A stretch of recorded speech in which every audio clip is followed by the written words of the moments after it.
बात है, ढोलकपुर नाम के गांव में रामू नाम का एक गरीब किसान अपनी पत्नी पार्वती और अपनी बेटी के साथ रहता था, जिसका नाम था राधा। रामू अपने परिवार का भरण पोषण गांव के मुंशी जी के यहाँ मजदूरी कर किया करता था। रामू के घर का गुजारा बहुत मुश्किल से हो पाता था। उसके पास थोड़ी सी जमीन थी, जिस पर पार्वती दिन भर मेहनत करके तरह तरह की फसल उगाती और गांव के बाजार में सब्जियां और फल बेचा करती थी।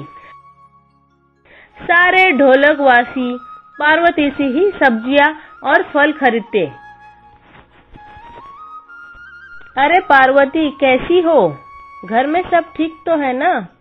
और राधा कैसी है?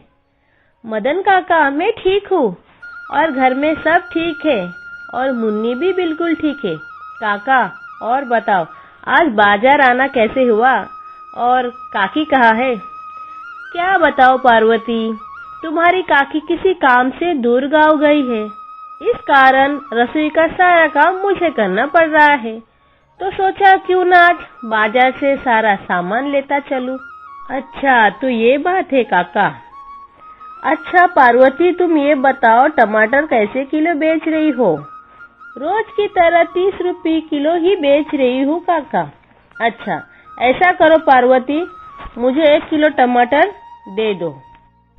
क्यों नहीं काका, देती हूँ। इतना कहकर पार्वती रतन काका को 1 किलो टमाटर दे देती है। बदले में रतन काका से पैसे ले लेती है। फिर रतन काका टमाटर लेकर वहाँ से चले जाते हैं।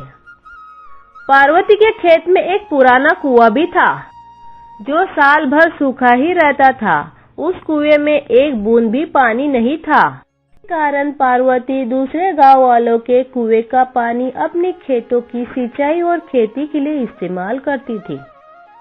अपने कुएं से पानी लेते देख कुएं के मालिक रामदास को पार्वती से बहुत जलन होती थी। एक दिन जब पार्वती अपने खेतों में मेहनत से काम कर रही थी, तभी वहाँ कुएं का मालिक रामदास आता है और पार्वती से कहता है, अरे पार्वती, कैसी हो? खेतों का काम कैसा चल रहा है?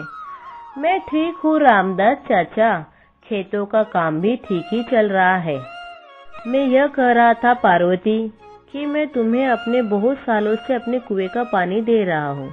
अब तुम्हें अपने कुएं का पानी नहीं दे सकता, क्योंकि गर्मियों का समय आ चुका है।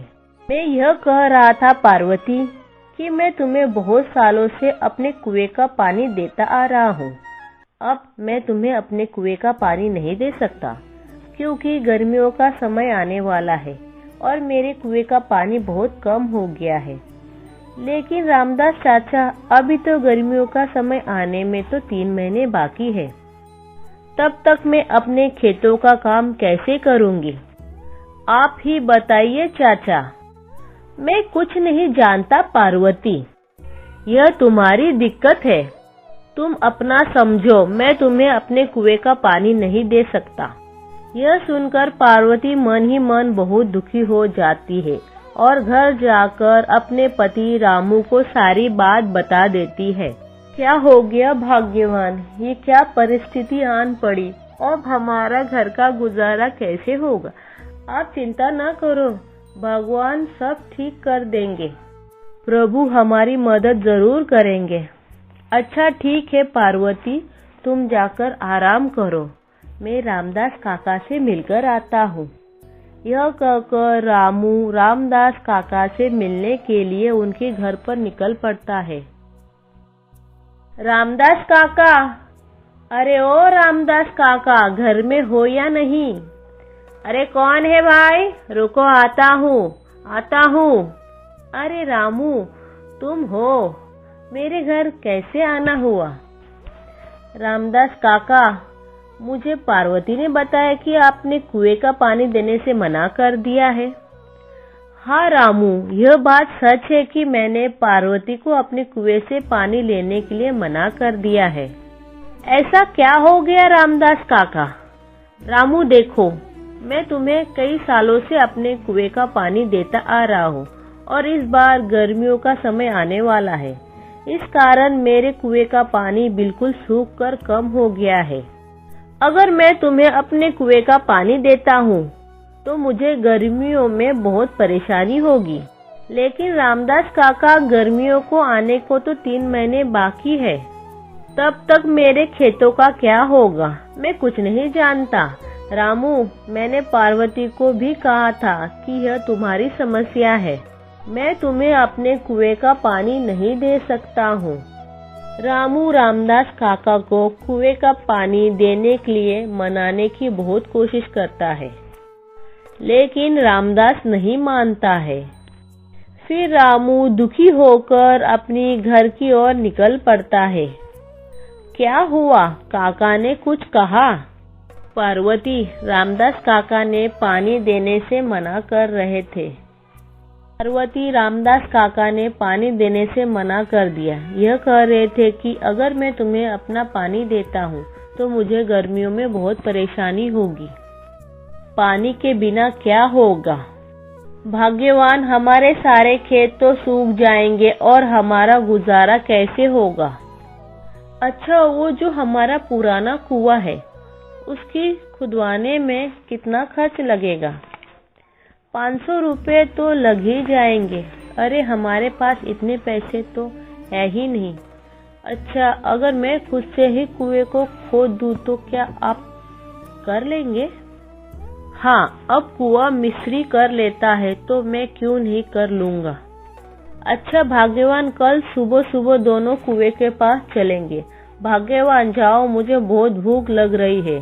जाओ, जाकर घर में जो कुछ भी है वो खाने के लिए फटाफट लेकर आओ। इतने ही बीच उन्हें एक आवाज सुनाई देती है। किसकी आवाज है? वो दोनों बाहर निकलकर देखते हैं तो एक साधु महाराज उनके घर के बाहर भिक्षा मांगने के लिए खड़े होते हैं। जो कुछ भी घर में हो, चावल, गेहूं, बाजरा, दाल, वो मुझे दे दो बेटा। अरे साधु महाराज, हम सब पहले से ही इतने गरीब हैं, हम जैसे तैसे करके अपना जीवन गुजार रहे हैं, ऐसे में हम आपको कहाँ से दान दें? सोन की स्थिति देखकर बाबा जी समझ चुके थे और बोले, कोई बात नहीं बेटा, कोई बात नहीं, ठीक है बेटा, अब मैं चलता हूँ, यहाँ किसी और के घर भिक्षा मांगकर खा लूंगा। अरे पार्वती, हमारे घर में बाबा को देने लायक कोई भोजन है क्या? नहीं जी, हमारे घर पर बाबा जी को देने लायक कुछ भी नहीं है, केवल थोड़े से चावल थे जो तुम्हारे लिए बचा कर रखे थे। अगर वो चावल तुम बाबा को दे दोगे तो तुम्हें भूखा रहना पड़ेगा। रुकिए बाबा, भाग्यवान, जाओ और तुम मेरे हिस्से के चावल हैं वो लेकर आ और बाबा को दे दो। लेकिन आप क्या खाओगे? अगर मैंने बाबा को भूखा जाने दिया तो मेरे गले से भोजन नहीं उतरेगा भाग्यवान। रतन की पत्नी जाकर बाबा के लिए भोजन लेकर आती है और साधु महाराज को चावल दे देती है। धन्यवाद बेटा, धन्यवाद। भले ही तेरे आज बुरे दिन चल रहे हैं, मगर ऊपर वाला सब देख रहा है, वो एक दिन तेरी अवश्य सुनेगा। इतना कहकर साधु बाबा वहाँ से चले जाते हैं। फिर अगले दिन सुबह रामू और उसकी पत्नी दोनों कुएं के पास पहुँच जाते हैं।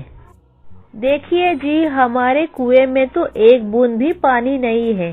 हाँ भाग्यवान, भगवान पता नहीं हमारी कौन सी परीक्षा ले रहा है। इतना कहने के बाद रामू कुएं में उतर जाता है। फिर कुएं में खुदाई चालू कर देता है। थोड़ी देर बाद कुएं में से पानी निकलना शुरू हो जाता है। यह पानी कहाँ से आ रहा है? मुझे तो अपनी आंखों पर विश्वास नहीं हो रहा है। मुझे लगता है ये मेरे अच्छे कर्मों का फल है जो मिला है मुझे। पार्वती सही कह रही थी और वो बाबा जी भी सही कह रहे थे कि तुम्हारे कर्मों का फल तुम्हें अवश्य मिलेगा। ऊपर वाले ने मेरी सुन ली। अब मैं इस पानी से अपनी खेत की सिंचाई अच्छी तरह से कर सकता हूँ। रामू बहुत खुश हो जाता है और ऊपर जाकर पार्वती से कहता है, भाग्यवान प्रभु ने हमारी सुन ली, नीचे पत्थर से पानी निकल रहा है। क्या आप सच कह रहे हो? हाँ, भाग्यवान प्रभु ने हमारी सुन ली। अब हमें खेती करने में कोई परेशानी नहीं होगी। फिर रामू खुशी खुशी अपनी पत्नी और बच्ची के साथ रहने लगा। इसीलिए कहते हैं, अच्छा कर्म करते हो तो अच्छा ही फल मिलता है। वीडियो अगर आप लोगों को अच्छा लगा फ्रेंड्स तो वीडियो को लाइक करें और चैनल को सब्सक्राइब करें। Thank you for watching video friends. Bye bye, मिलते हैं नेक्स्ट वीडियो में।